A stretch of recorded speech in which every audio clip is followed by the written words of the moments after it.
Okay, we've got a mass, a ball, on the end of a rotating, it's rotating like this, and this ball is going round and round, and this here is a tube. This tube has a string that's connected to two masses. Let's call this one M O for the orbiting mass. And this one is the stationary mass. So it's not moving. Now what we're given is that we're given that the orbiting mass is equal to 1 kilogram. And the stationary mass, well, that's unknown. That's what we're going to try and find out. But we also would like to find out what is the velocity with which the orbiting mass is going in a circle like that. So this is connected through a string here. And the other thing which we need to figure out is what is this angle here? That is given as 30 degrees. So this 30 degrees is the angle which the string makes with the vertical. So what we're going to need to do to find out what all this is first of all, let's take the free body diagram of a few things here. So the free body diagram, let's say of MS. What's that going to be? The stationary mass, this one, the one that's not moving. So if we say, okay, what's touching it plus gravity? We have a tension force going up, and we have the gravity force going down. Now the acceleration of this guy is 0. So if we say the summation of the forces in the y direction is equal to the net force in the y direction, which is equal to ma, but we know that a equals 0. So that means that the sum of the forces is all equal to 0. Now,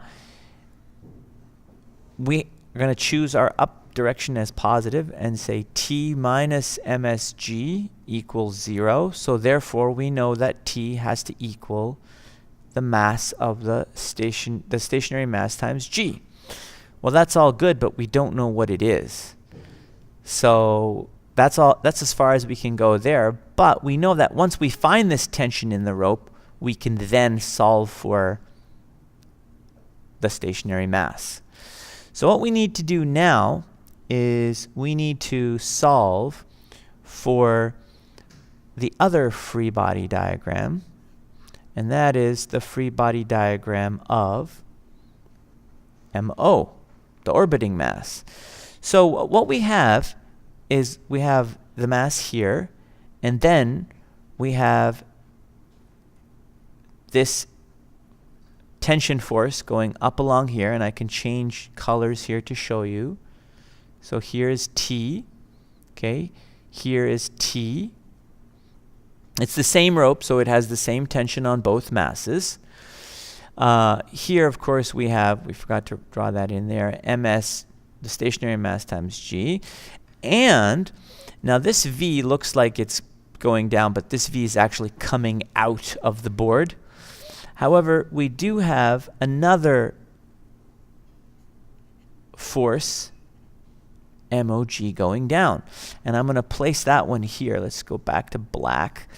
And so if I put that one here, I have MOG. Now, what you need to understand here, oh, and the other thing which we were given, which I forgot to mention already, is that this distance is also given. My apologies for getting that. This distance from here to here is in fact 0.5 meters. So from the distance of the rope from the top here to the mass is 0.5 meters. So the question now we have is, we have two forces on this mass. They're T and m naught g, and they're acting in different directions. But I'm curious, what direction must the resultant of these two forces act? The magic sentence, of course, having defined these two forces is what's touching it plus gravity. The only thing touching the mass is the string. That's the tension, plus gravity going down. And the answer to my first question is that if this ball is traveling in a circle like this, then there must be a net force towards the center of rotation. So here is the center of rotation. That means there has to be a net force acting in that direction. Now what that means is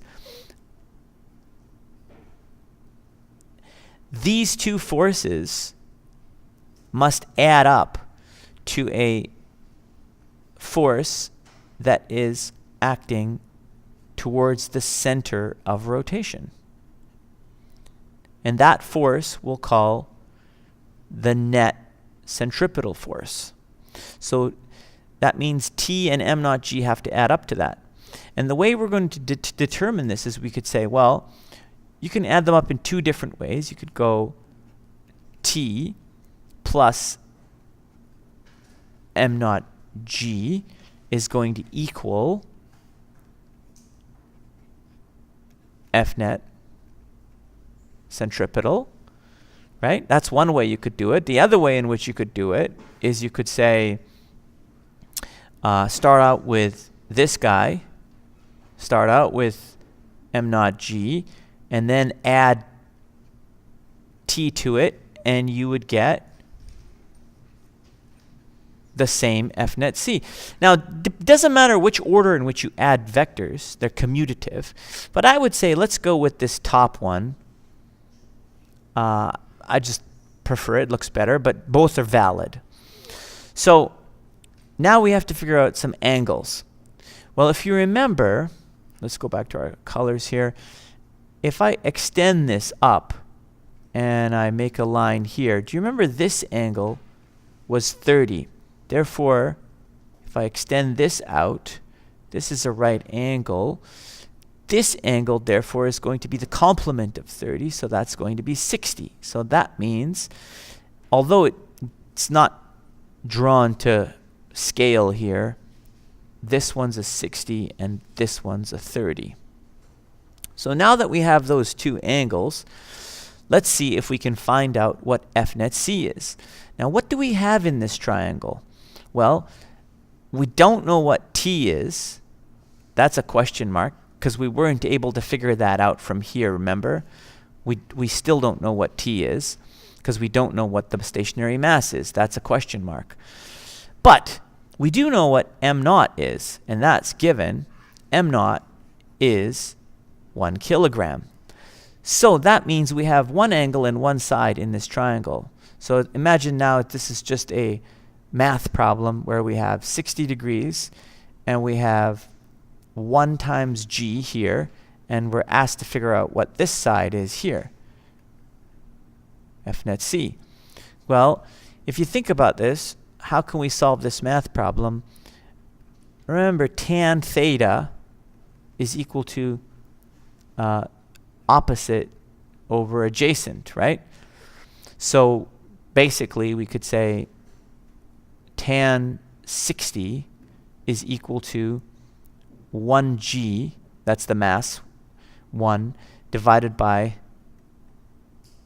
F net times F net C. So now we could solve for F net C by saying that's just 1g all over tan 60. And we can solve that, and that's fine. We could just get rid of the 1 and just say it's g over tan 60. But how is this going to help us? Well, it's going to help us because if we say the sum of the centripetal forces is equal to F net centripetal, then really what we're saying here is that when we say the sum, we're adding these two guys. We're adding T plus m naught g to give F net C. But we've already calculated F net C using our trigonometry and vector addition. So we know what it is. It's g over tan 60. But what's that equal to? That's equal to MAC.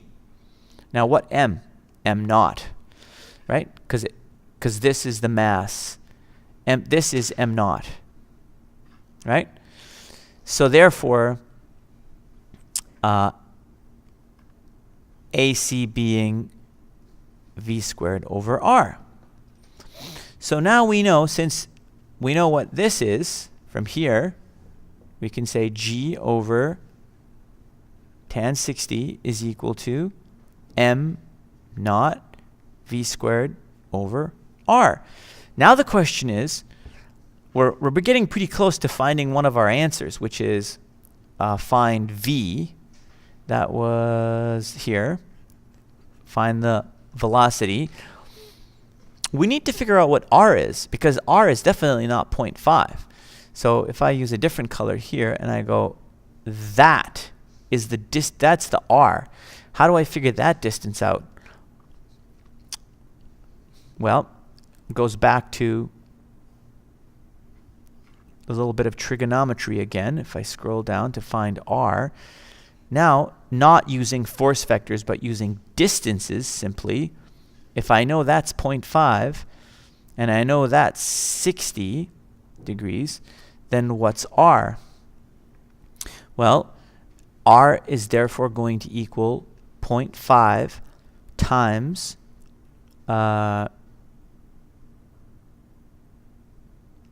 cosine 60. And I believe that's equal to, another way of doing it is if this is 30, R is also going to equal 0.5 sine 30. And I think sine 30 is 0.5. So this should give me 0.25. So now that I know what little r is, it's 0.25, I can now solve for V. So from this equation here, V is going to equal GR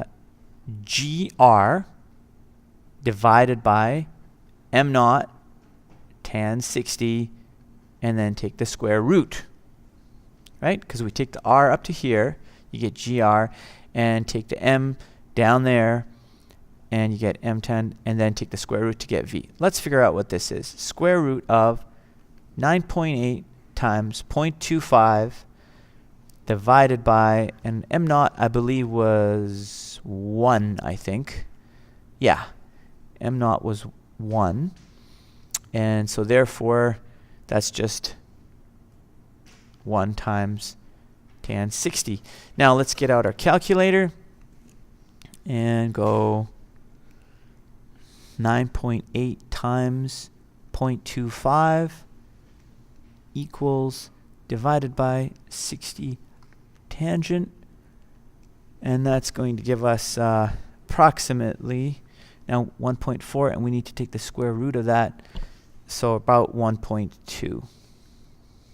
Okay, so we're getting 1.2 approximately meters per second. And so at this point, what should we do? Well, we still have to figure out what the mass is, right? And we can do that because at this point, to go back and say, all right, how would we figure out what the mass is? In order to figure out this mass, the stationary mass, we need to figure out the tension first, and then we can solve for the mass.